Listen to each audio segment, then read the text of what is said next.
They operated in the shadows, following top-secret orders to preserve the might of their empires. The mysteries of history's special agents stretches back thousands of years. But now the case files on history's real James Bonds are being reopened. The ninja assassins that blew their enemies away. The secret agent who wore the world's first life jacket to save Rome from burning.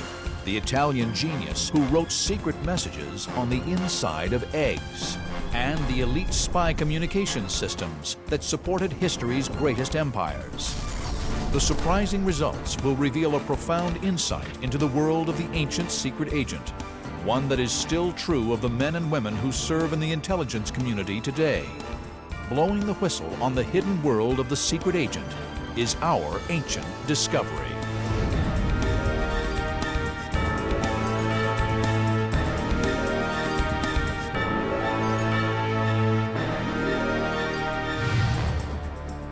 The secret agent operates alone, against the odds, deep behind enemy lines. Sometimes assassin, sometimes saboteur, always intelligence gathering.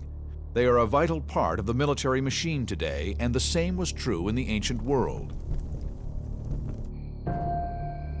The most dangerous secret agent was trained to kill, silently, almost invisibly. In the 15th century, history's most mysterious assassins, the ninja, struck fear into the nation of Japan. The dark arts of the ninja are shrouded in secrecy, even today. Ninja history is surrounded in secrecy and mystery because the history of the samurai and Japanese history was written by the samurai. Mark Moore is a modern-day ninja practitioner. He has been studying ninjutsu for over 25 years and has mastered all the skills of a ninja.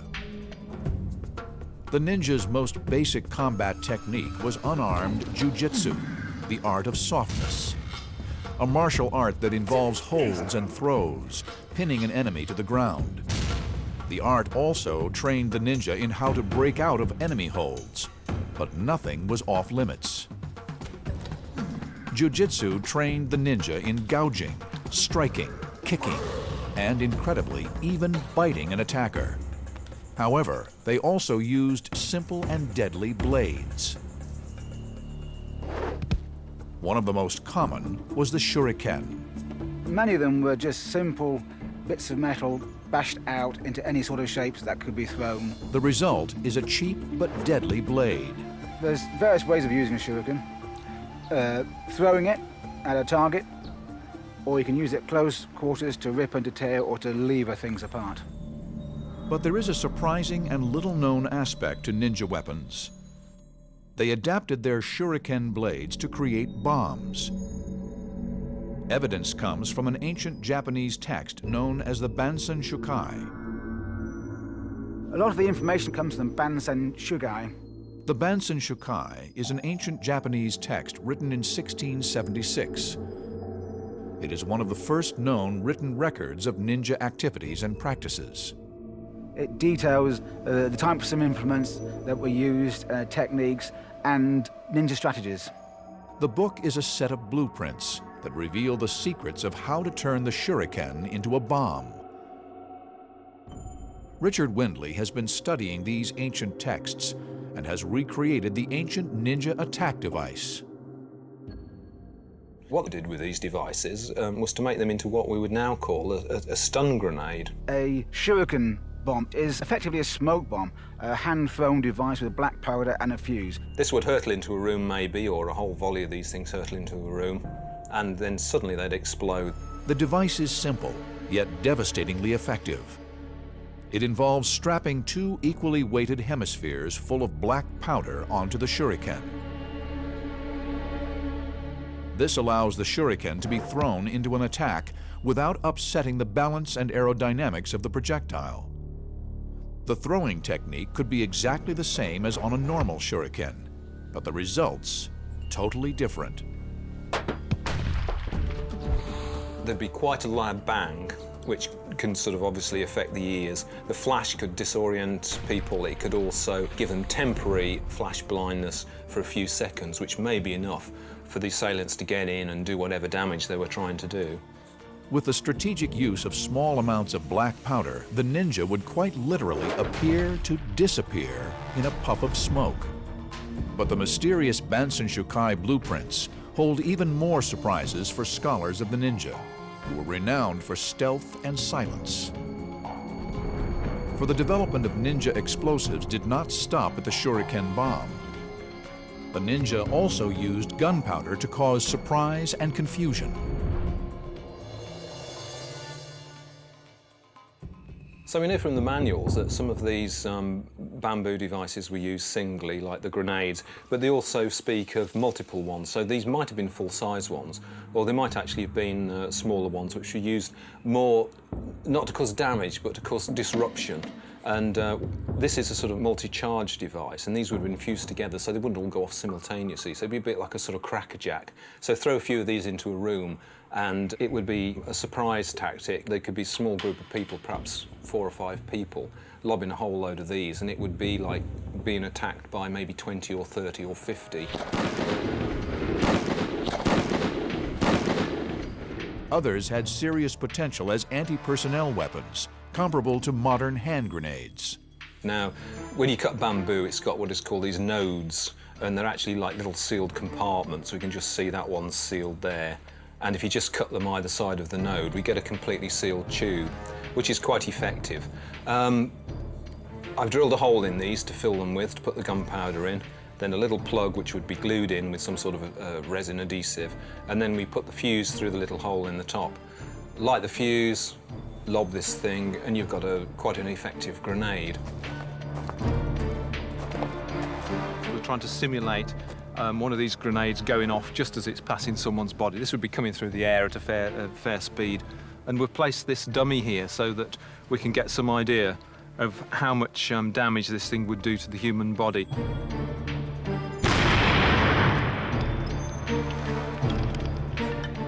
That was a real surprise. I never expected these things to go off like that. It was a huge bang.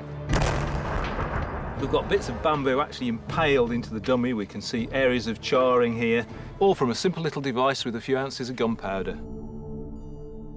But the most surprising use of explosives from the ninja, who were famous for stealth and silence, involved an attack that literally blew the earth apart. The target of one assassination attempt was the Lord Isayagu, who had made a great many enemies through his underhand political dealings. Selecting a road they knew he would be traveling, the ninja planted a deadly trap. They dug beneath the road and planted bombs, effectively, and to ambush his party and to try and assassinate him. From the devices detailed in the Bansen Shukai, only one is able to contain enough gunpowder to create this kind of large-scale destruction. The book describes the uzumebi, a wooden box filled with explosives. The problem is if they're just nailed together, which they probably would have been, when the gunpowder explodes, these are going to blow apart quite easily, and to some extent this will lessen the impact of the explosives. The explosive power of gunpowder increases the more it is constrained. One of the simplest methods of constraining them a bit more would be to bind them with rope. But could these incredibly simple devices really create enough force to collapse the foundations of a road? What we really need to do is explode a few of these things and just get a rough idea of whether they do the kind of damage that is commensurate with the damage that was done in the tail. Using materials similar to that of the soft earthen roads of ancient Japan, we are going to test how powerful these uzumebi bombs really are. The fuse would have been a black powder fuse lit from a hiding place some distance away.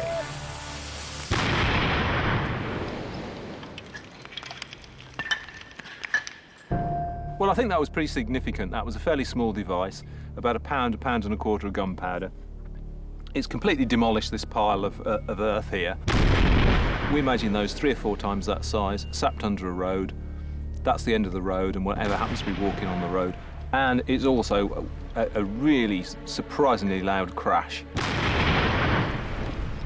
The destruction caused by the bombs in our tests shows that, in fact, they are able to cause a serious explosion and substantial displacement of the Earth, going as deep as 20 feet.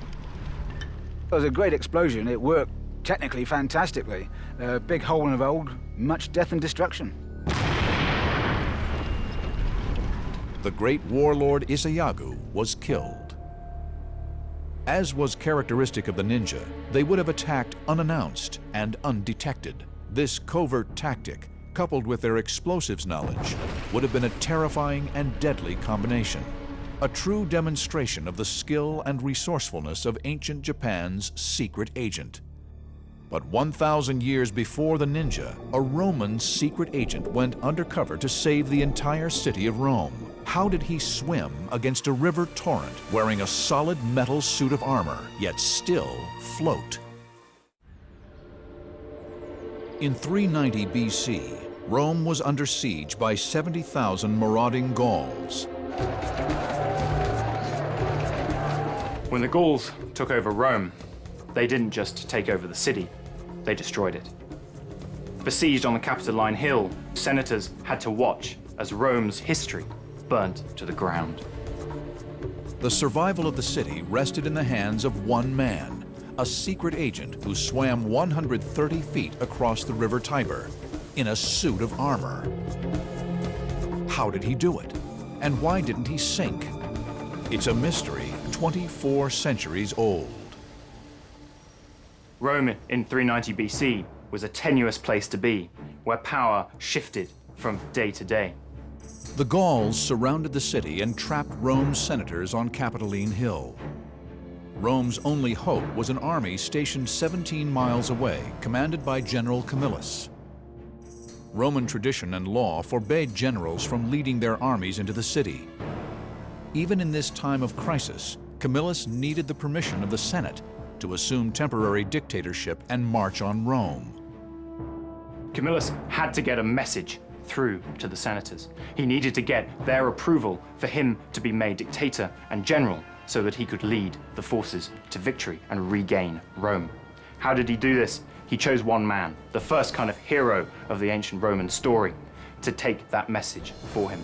Ancient source documents written by Roman historian Plutarch record that the agent's name was Gaius Pontius. Very little is known about this hero of Roman history, except that it was he who was tasked with the challenge of getting the message into Rome. Gaius faced a problem. How did he cross the fast-flowing river Tiber while still wearing some kind of protective armor so that he could fight his way through to the Senate if necessary? Plutarch states that the ancient secret agent invented the world's first floating suit of armor.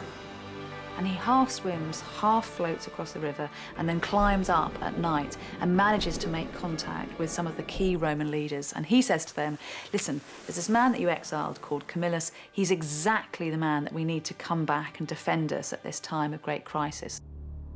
But how do you make a suit of armor that floats? Plutarch wrote that Pontius had crafted a suit of armor made of metal and cork. At the Royal Lifeboat College in England, Ancient Discoveries is applying the latest scientific techniques to the story of Gaius and the cork suit that saved Rome. What we're doing today is trying to experiment and trying to demonstrate how a suit of corks would work. Dan Shadrake is an expert in Roman equipment and espionage activities. He is investigating how to make a cork buoyancy aid just like the one Gaius Pontius used to swim across the river Tiber. You would take strips of this bark, cork bark, and basically, as you can see here, cut them down, cut off strips of cork, and just basically push them into the cells of the under armor garment. Dan's design reveals that the Romans may have invented history's first life jacket. When I look at the materials, when I look at the principles involved, i.e. you're essentially making a life preserver around the upper body, as it were, it does look incredibly like a modern life jacket. It's fairly surprising that somebody should come up with the concept of a life jacket at least 1900 years before we actually knew that life jackets existed. Now Dan needs to find out if the Romans' secret life jacket actually works. If I go straight to the bottom, then obviously I'm wrong. The tank is calibrated to simulate rough water conditions similar to those Gaius Pontius would have faced at night when crossing the river Tiber.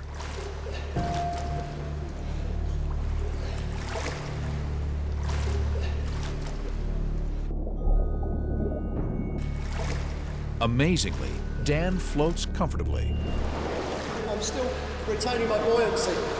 So far I'm feeling fairly relaxed. I don't know how I'd feel wearing bronze armour on top of this, but as I say, it's keeping me afloat. The ancient Roman cork suit passes the test with distinction, but Plutarch tells us that Gaius used the cork suit to support him while wearing full-scale armor on his hazardous swim. Will the cork layer also support this extra 25 pounds of weight? It is incredibly heavy. These tiny bronze scales are sewn onto a backing of leather, so I'm going to be testing the buoyancy of this cork suit and my swimming skills, which aren't very good, to the absolute limit.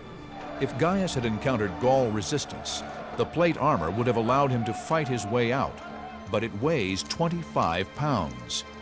Can the cork suit keep a secret agent buoyant even when he is wearing solid bronze armor? I may well go straight to the bottom in this stuff, but I'm very, very glad that lifeguards are standing by. The lifeboat college training team fit Dan with a safety line in case the experiment goes wrong.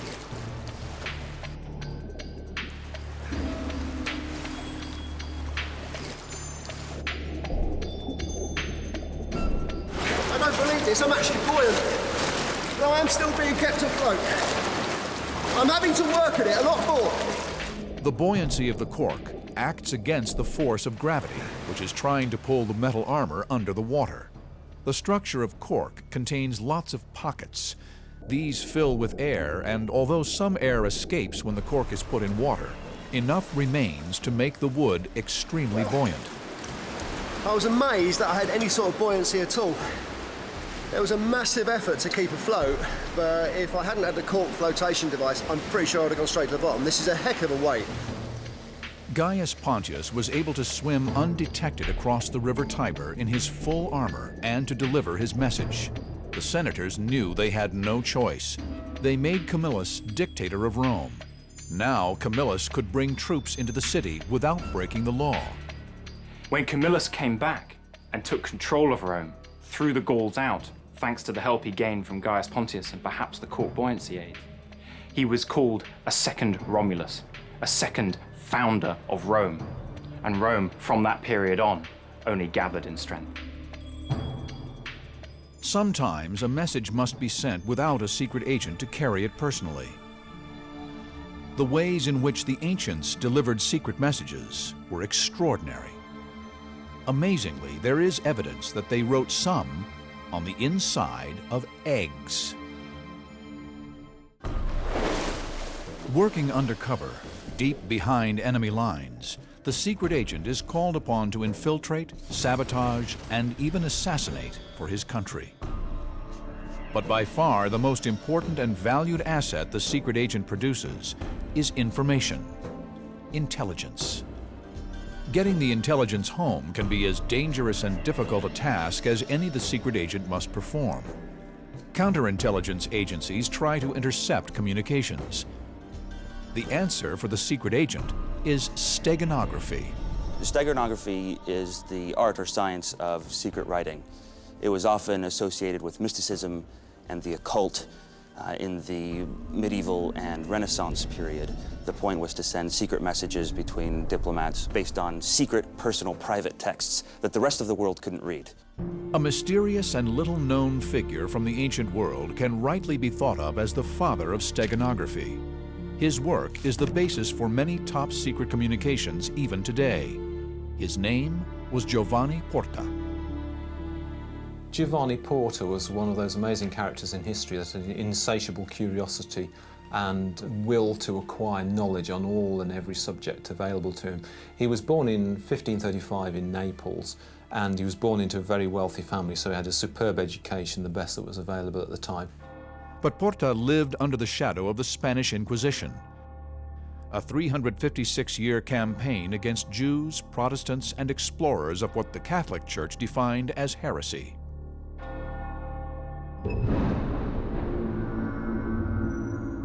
Porta and several like-minded fellows founded an academy. It was called the Accademia dei Secreti in Italian, which was an organization, a group of people, like-minded people that wanted to delve into how nature worked. As it was later famously said, the Bible tells you how to get to the heavens, but not how the heavens themselves move. Thus, Della Porta found himself at times in direct confrontation with the church. The Spanish Inquisition left an estimated 135,000 dead over 4 centuries. Giovanni Porta needed secrecy to survive. Under the Inquisition, thousands of people were imprisoned, and the prison authorities were absolutely meticulous about checking everyone that visited the prison. It's even reported that people would try and write messages inside their fingers, and even these were checked. So one thing that wasn't actually checked under the Inquisition rules were eggs, and it was just assumed that these were harmless. There is no way that they could be used either for secreting objects or messages of any sort. And of course, someone eventually found a way around this. In chapter 17 of his book, Magica Naturalis, he details how to write a secret message on the inside of an egg. He describes a process by which you write with a special mixture on the outside of the egg. The message disappears, and then once the recipient receives the egg, he's able to open the egg, and the message is there again visible for him to read. Leading model maker Richard Windley is investigating the accounts of Porta and the secret eggs. In the saucepan here, I've got some natural plant pigment, and what we're going to do is to add some vinegar and some alum. Alum is a naturally occurring class of minerals used since ancient times for a range of purposes. One of its useful properties is in dyeing, where it helps the plant pigment color the eggshell. Richard is using exactly the same mixture to write the magic ink as Porta himself would have used over 500 years ago. We've got that in there. We're going to give that a good mix around now and gradually heat it up until everything is dissolved. Richard marks the egg with a sign, the letter X.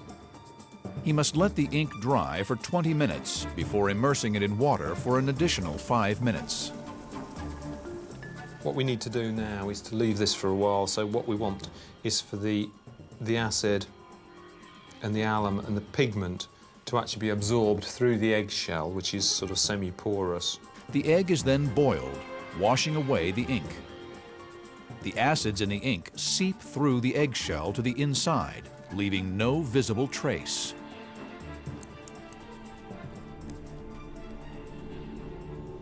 This isn't a resounding success, but I think at least we've proved that this process is actually possible. And certainly this would be a feasible method of actually relaying secret information from one person to another. The test unveils that Porta's secret writing was able to penetrate state security through the most simple of objects. But what would the ancients do to write longer messages? They needed a way of making the ink itself invisible. Ancient texts left by the Roman poet Ovid record the use of invisible ink.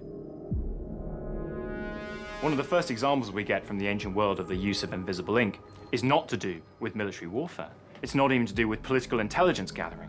It's to do with the art of making love. Ovid, that great poet, in his Ars Amatoria, the art of love, tells about the ways that you can get a message to your secret lover, particularly when she's a married woman. Ancient texts describe the use of milk, vinegar, and honey as invisible inks. Richard Windley is investigating. Richard is using milk to write the word classified onto the paper. In ancient times, they would have left the message underneath a candle or a fire, but Richard is using a low-intensity light to dry the paper and reveal the message. The ink works because when certain natural substances heat up, they change color, just the way meat does in a frying pan. Right, well this is the actual sample word I wrote, and a fairly modest amount of heat has actually developed it, actually unbelievably well. There's a few places where the paper was at the point of scorching before the words actually developed, but the rest of the paper is fine. We haven't had to get anywhere near the charring temperature of the paper for this thing to actually develop. I mean, that is really surprising.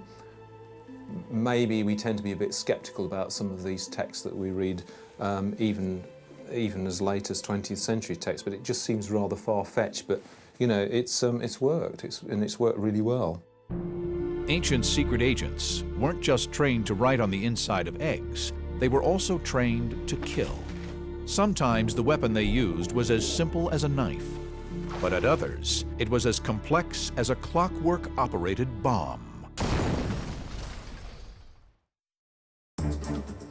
Covert assassination attempts have been carried out since the beginning of history.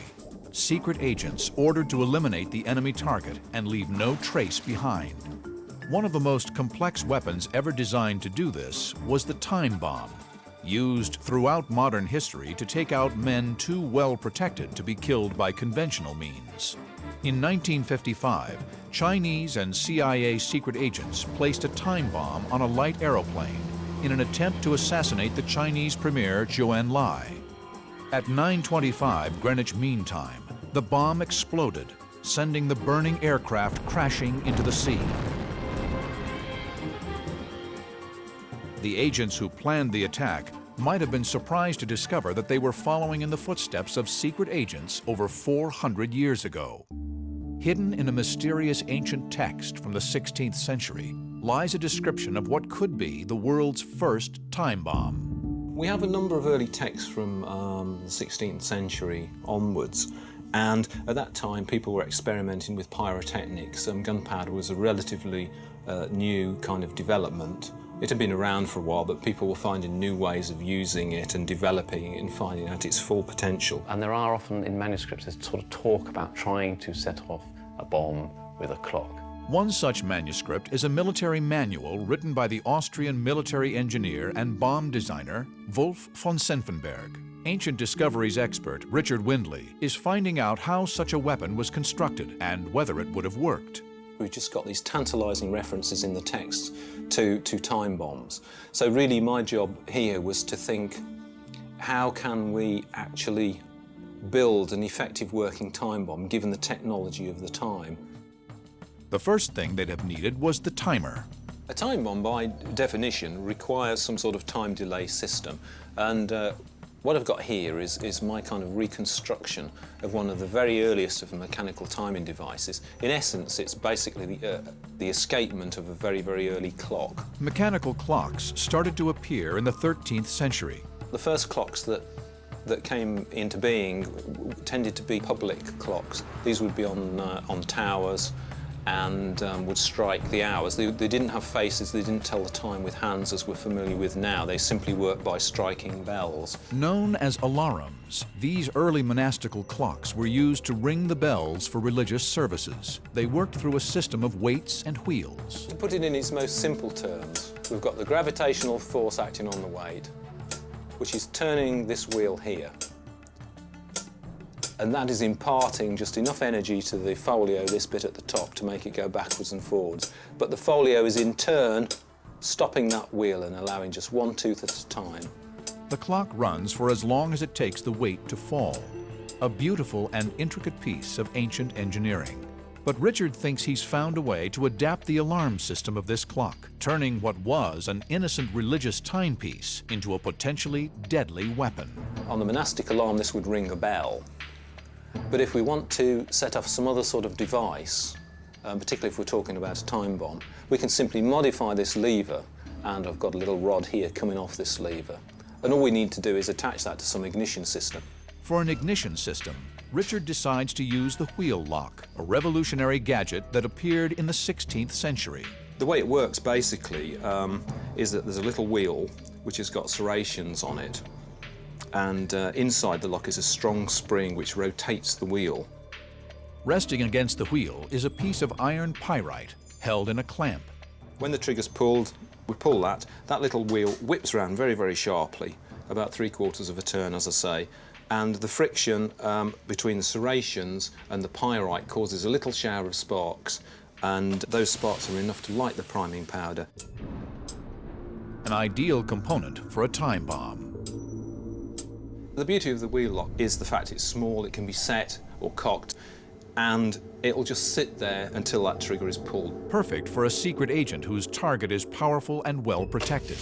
If the assailant can get access to where that person is going to be at a set time, he can set this all up, he can make his getaway. But will it work? With his ignition system in place, Richard decides it is time to test his device. We've got the timer tripping out a bit like an alarm clock. That triggers the wheel lock triggers the fuse triggers the gunpowder. By altering the position of a small brass pin on the front wheel of the clock, Richard can change the time the bomb goes off. If the little pin was, say, here when we start the clock, it's got to make an entire revolution before it trips this little thing. Richard calibrates the bomb, timing the revolutions of the wheel so he can know when to set the pin. The whole trick with a device like this is A, making sure that we get ignition, but also the timing period is fairly critical. These things are very, very rare, these virgin folio clocks, and because I've made this from scratch, it's very, very difficult to know exactly how long it's going to run for. We've set it for about a minute. I'm going to start the clock now, and we'll see if it actually works. As the seconds tick away, the pin approaches the lever, which will trigger the bomb.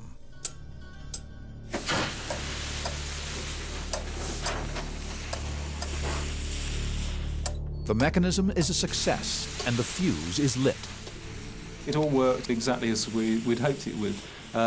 We timed the clock. The clock was within a few seconds of what we predicted.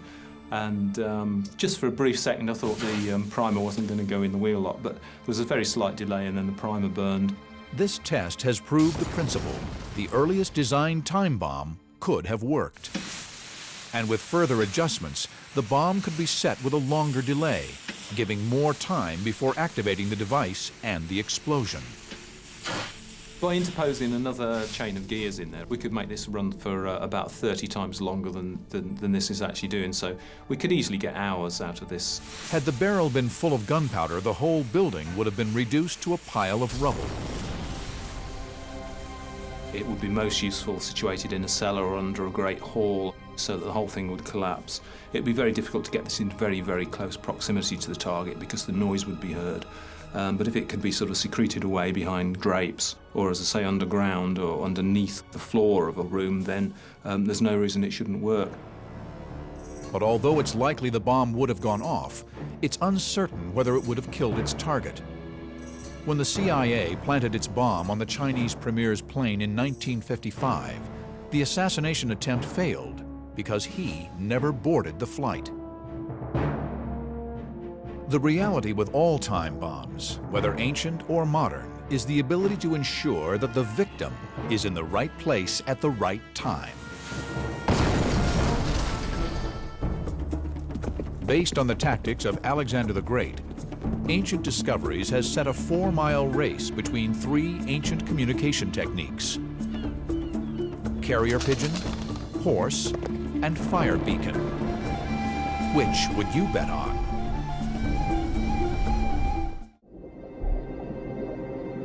Whatever mission the ancient secret agent chose to accept, his work would be hampered without a system that unites spy networks everywhere and across time.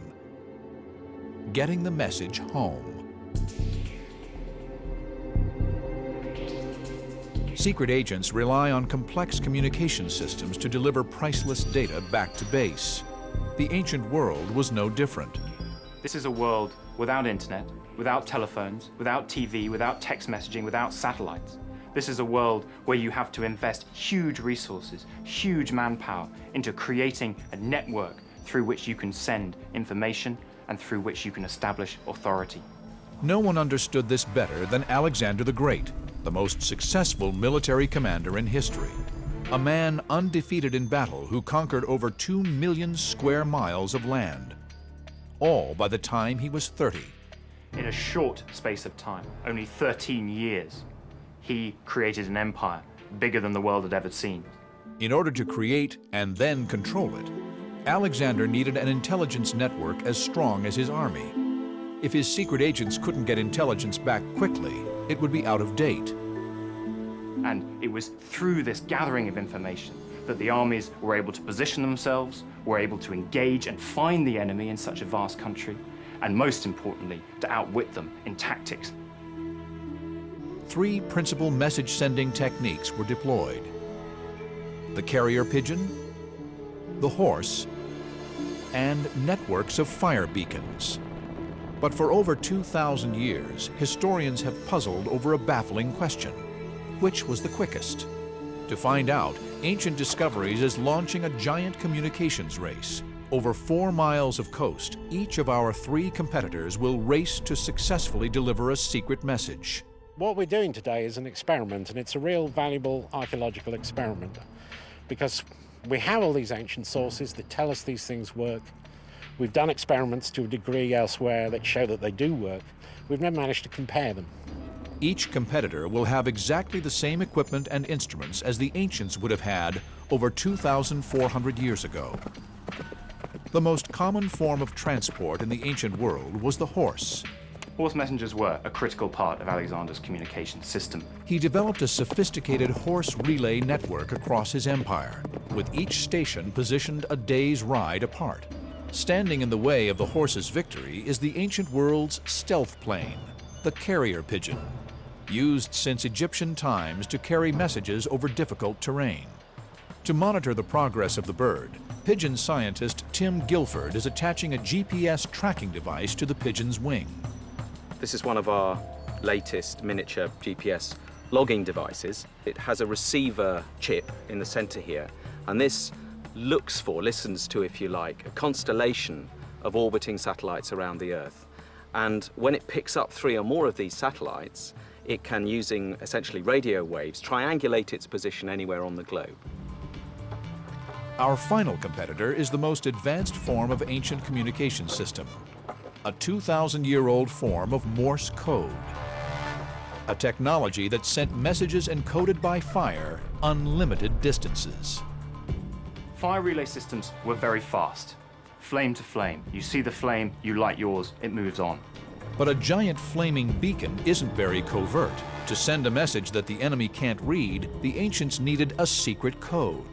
In this case, our beacon operators will be using the Polybius code, in which different combinations of torches signal different letters. For example, 4 torches on the left and 5 on the right equals the letter Y. With beacon stations positioned across the empire, the ancients were able to send messages extraordinary distances. If you just have one after another in a relay system, you have basically unlimited range. The burning ends of the poles are coated with pitch and tar. Once alight, these are very hard to put out and would continue to burn in strong wind or even rain. Will the race prove fire signaling was faster than bird, beast, or man? Using satellite data, computer scientist James Dean has 3D mapped the race landscape. Let's take a look at the course that the race is going to be following. And if we add some elevation data here, the stations are going to be laid out. So we have a start station here, and the distances are about 2/3 of a mile, a mile, a mile, and a mile. James has also compiled detailed location data sets, mapping the obstacles the other competitors will be facing. The horse is going to be following a bridle path, which goes along the coast here. And we can see that there's a few hills along the way and some gates, and that's really going to slow the horse down. If we look here, we can see today these are the wind currents fluctuating slightly, so that's going to be a factor on the speed that the pigeon can maintain. And what we're going to be able to do is collect the GPS data from the tracker on the pigeon.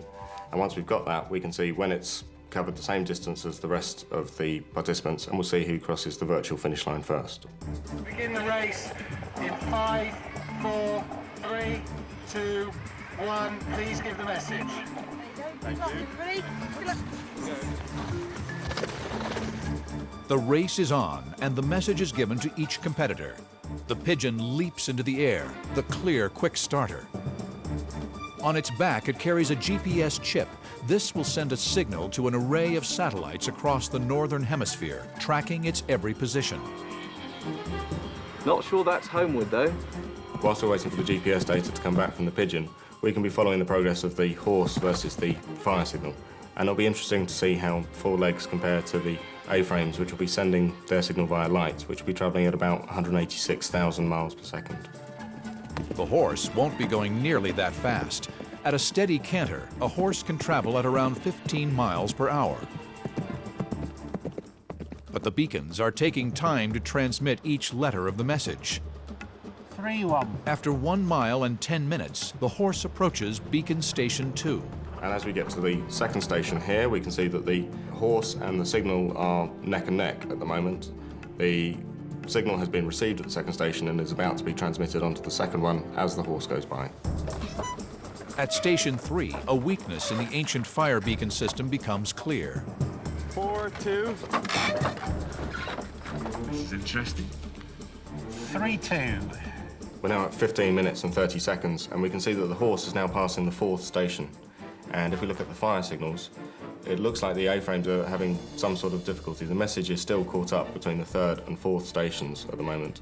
It's difficult to tell from this data, but they're spending a lot longer on this leg than they have on the previous ones. 5-2. Oh dear, that doesn't sound good. The inexperienced operators are having trouble deciphering the signals. 5-5. We're now at 20 minutes, and we can see that the A-frames are now starting to send the message. And if we look at the progress of the horse, we can see that it's starting to tire. Its average speed has dropped to 9 miles per hour, so there's still everything to play for. It's almost a word. I'm 3. After 20 minutes, the message has traveled 3 miles. We're now at 22 minutes, and we can see that the horse is rapidly approaching the finish line. And if we look at the A-frames, we can see that they're still signalling. It looks like they've got about 20 characters to go, so it looks like the horse has got it. The horse crosses the finishing line as the final letters are being read from the last beacon. It appears to be a close win for the horse. But how did the pigeon compare? The pigeon has flown back to its home roost and not to the finishing line. In the ancient world, pigeon lofts would have been set up along a direct route between secret agent and high command. For this experiment, James must overlay the path of the pigeon over the course of the race. Now we've got the GPS data back from the pigeon, let's overlay it on the map and see what it looks like. Now it's actually heading for its loft over in this direction, so if we translate that path back again here, so it's following the same line as the other competitors, we can see how it compares. And as we see the pigeon cross the finish line here, time's now at 6 minutes 20. That gives it an average speed of 32 miles per hour, 3 times faster than the horse. That's a clear win for the pigeon. The pigeon finished the 4-mile course in an incredible 6 minutes, 38 seconds. The pigeon beat us by 6 minutes, the horse by 4. Not only have the beacons been thrashed by the horse and pigeon, but their message has become undecipherable. Which reads, "Bears Mojin jumble to more hands was." Bang on. So I think it's back to the drawing board just for the moment. So why did the message system that works at the speed of light fail? We were still at the stage of looking up the code table for every single letter. If we'd have been able to do it like a professional army would have done it, they would have done it almost by instinct. They must have been very, very well trained, much, much better than we've been able to do in a day. But in spite of the fact that the pigeon won the race, there are drawbacks to using the bird. They only work in one direction. The pigeon must be smuggled behind enemy lines in order to carry its message back home again. While the horse can carry messages in both directions, it is also susceptible to attack by enemy troops. Although the fire beacons came in last, the test reveals an important fact. Moving at the speed of light, it was not the technology that let them down. It was the operators. The results of our great intelligence race reveal a profound insight into the way secret agents and covert operatives worked in the ancient world, one that affects the lives of field agents today. No matter how good the system or the technology, it is the training, skill, and bravery of the secret agents themselves that ultimately turned the tide of war. From fast and accurate signalers sending secret coded messages home, to the bravery of men like Gaius Pontius who swam the river Tiber in floating armor, or the ingenuity of men who created secret inks or fashioned bombs out of simple materials. Then, as now, intelligence services and commanders alike rely on the human link in the chain. The ancient world was shaped by technological advances, but created by the genius and bravery of human secret agents.